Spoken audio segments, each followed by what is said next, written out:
Hello there, this is Welsh ASMR 82. Hey, how you doing?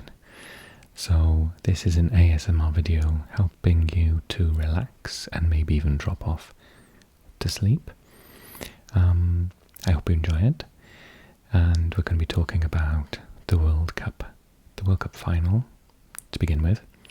And then I'm going to do a little bit of a review of the whole of the World Cup briefly, just to sum up our thoughts before we go back to normal, like next week, and watch the Premier League again.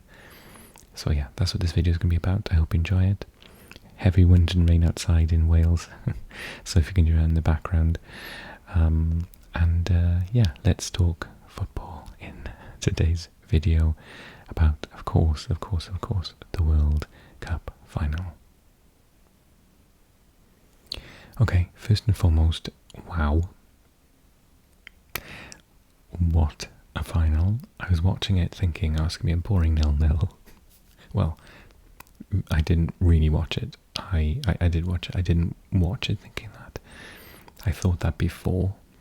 And then the match started, and it was just lightning pace from the beginning. Argentina just blew France away. I think France must have been suffering the effects of this virus that's gone around. They looked really tired, and they just looked a bit shell-shocked with the 2 goals. And then just, one mistake and they got back into it. And then Kylian Mbappe did the rest and got the second goal, brilliant goal. The first goal for Argentina, the penalty, I think it was lucky to be given. I think it was a penalty, but I could understand why that would not be given. Overall, however, I think that the referee did an absolutely amazing job. He encouraged that, because Argentina just would have done niggly fouls all the time. He encouraged everything to play on. I think he did an absolutely amazing job. So well done to him. Marcinac, I think. Where does it say? I think it says in the bottom who the referee was. Yeah, Szymon Marciniak. So yeah, and then in extra time it was just like end-to-end stuff. I thought France were going to win it. And Argentina scored first. Nice goal. Then France got the penalty, and Mbappe scored again. And then there was like a chance down one end, and then it was immediately like 5 seconds later down the other end. Both teams should have scored. It was breathtaking. I was literally sat there just like, oh my god, the adrenaline. I'm going to have to watch so much ASMR to get to sleep tonight because, yeah, it was just sensational. So, what can we say?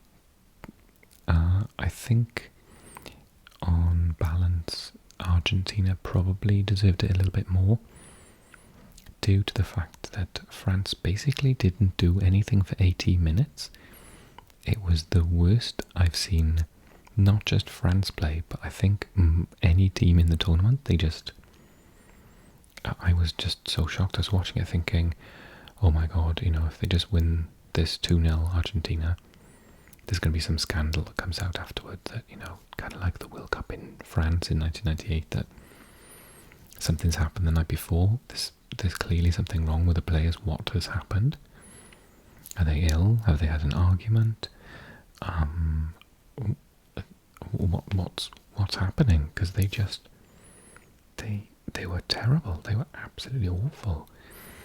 And France, Italy, Argentina were brilliant.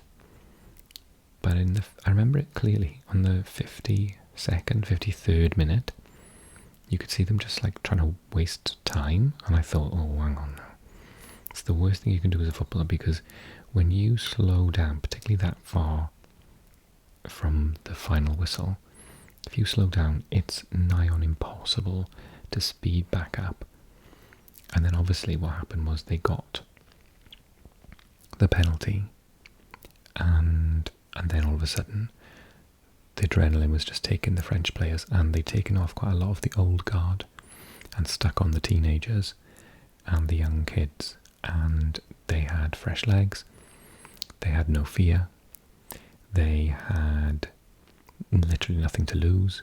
It was like, 10 minutes, 9 minutes left, and they were sensational. And at that point I thought, this team is going to steamroll Argentina. I thought the last 10 minutes they could have scored 4 goals. They won every second ball, every tackle. They were closing down. It was just a completely, they say it's a game of 2 halves.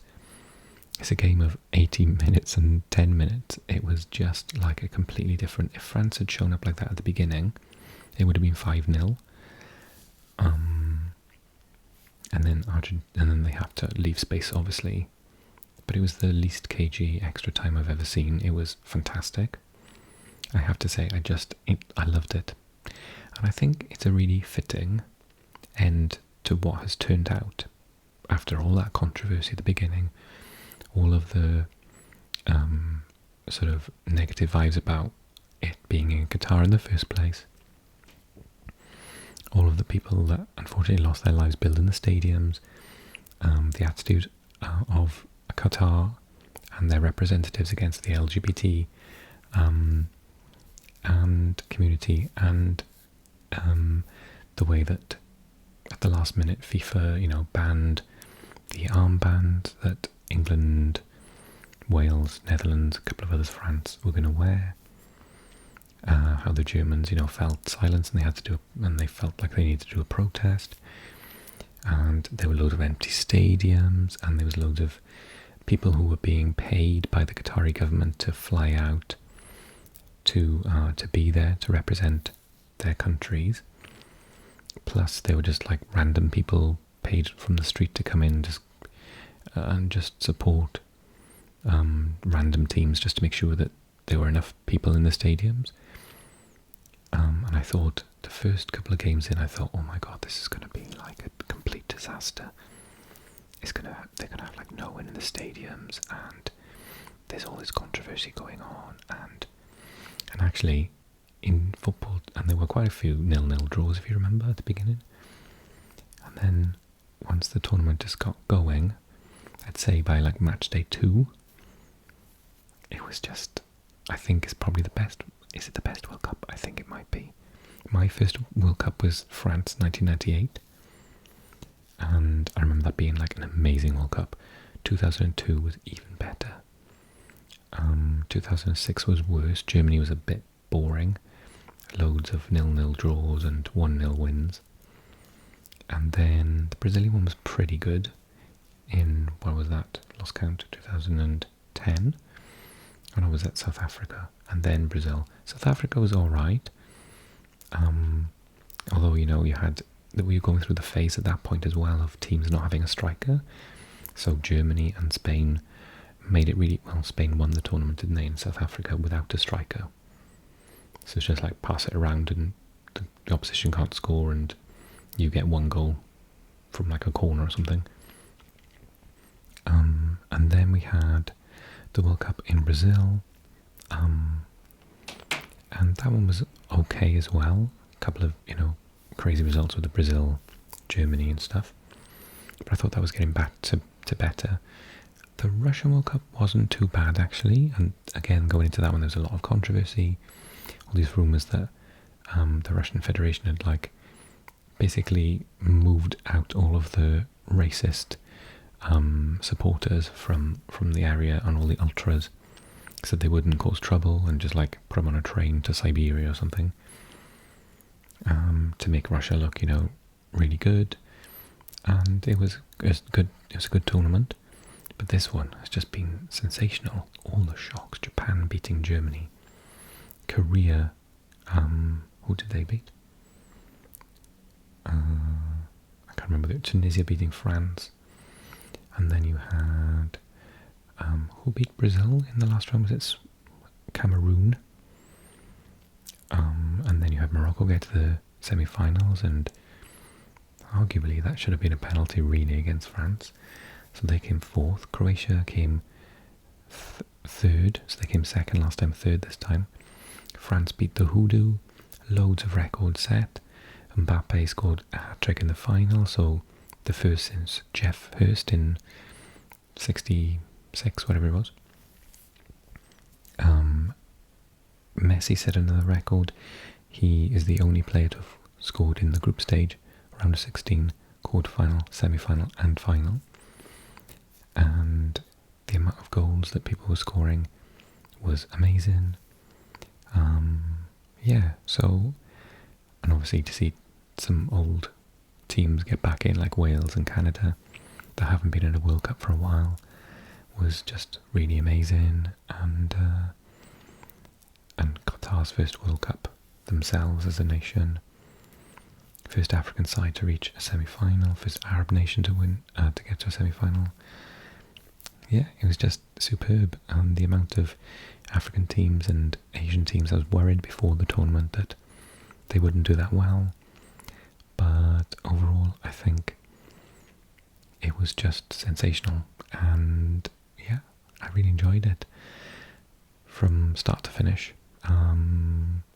So yeah, I'd be really interested to hear what you think. Do you agree with me? Do you think it was as exciting as I'm making out? And I had no qualms about it being in the winter, to be honest. It's a bit weird, but there'd be I'm just trying to think about where else that might happen, and the only place I can think of, if it ever went to maybe Australia, but I think they could do it their summer. It depends, but there would be very few countries that could host it, where you'd need to do it in the winter again anyway. So, you know, break from tradition, doesn't matter, done now. Another thing I thought of was that it was the sort of very literal passing of the baton. So we've gone from Messi securing more or less his position as, you know, the greatest of all time, and now Mbappe is very much there, picking up that baton, picking up that torch, ready to go into the next one. He's got 12 goals in World Cups already. That's the same as Pelé, who went to like 4 World Cups. Mbappe's 24, and he's already been to 2 and he got 12 goals. That is insane. So 24, the next World Cup he will be 28, maybe 27, which is like the perfect age for a winger slash striker. So he will be at his absolute peak at that point. He's not even there yet, which is kind of scary. And those young players that came on for France have got nothing to worry about. They're going to qualify and get back to major finals. I kind of was not too disappointed, because I felt in the end they more or less deserved to win it. That last 10 minutes and extra time, they were sensational. And some of the players were like Camavinga and Tchouaméni, they were kids. Let's have a little look. Yeah, Tchouaméni, Griezmann, who had a sensational tournament, went off, looked so flat. Giroud, I think he was carrying an injury, went off. Dembele looked like he was carrying an injury, or he was ill or unwell. Gave away the penalty, came off. Varane came off injured. Koundé was just slaughtered by Di Maria the entire game. He's playing out of position. Rabiot did his best, but the substitutes when they came on were absolutely amazing. Camavinga was so good. Coman was brilliant. Fofana. I thought Thuram added an extra dimension, but Muani, what a player. I had to check. I don't even know who he plays for. I've never heard of him. He is sensational. What an amazing player. He really changed the match for them, frankly. And then in terms of Argentina, I thought Di Maria was, up until when he went off, he was literal man of the match. He was amazing. De Paul did his usual shift. McAllister was excellent. Enzo Fernandez, who won Young Player, I was a bit surprised at that. I didn't think he was as good as, say, I don't know, Bellingham, or, I mean, I don't know how old you had to be. Is it under 21s or under 23s? Because Mbappe could have won it. There were a couple of others. Tchouaméni could have won it. Yeah, so I was a little shocked at that. I thought Acuna was absolutely dismal. He added nothing, his quality was terrible. Martinez did really change the match. There's only 6.1, but they scored the goal through his shot, which was saved and pushed back into Messi's path, and his running behind the back line was fantastic. He's had a tricky tournament, but actually this game was his best game, so yeah. Okay, so all in all, I have absolutely loved the tournament. I thought it was brilliant, really fitting end, best final I've seen in my entire life,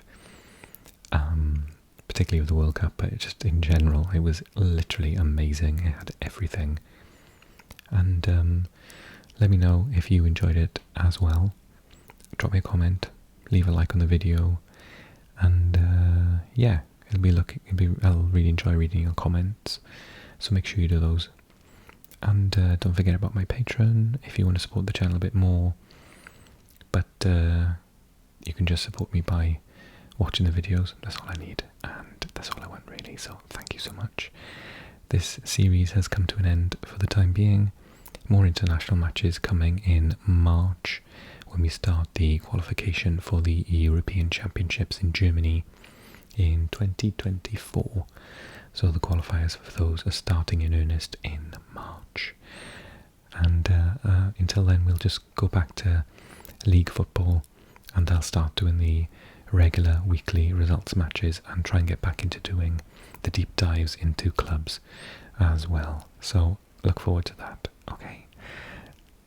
Thank you so much for watching. I hope you're fast asleep, but if you're not, thank you, and I'll see you again really soon. Alright, take care.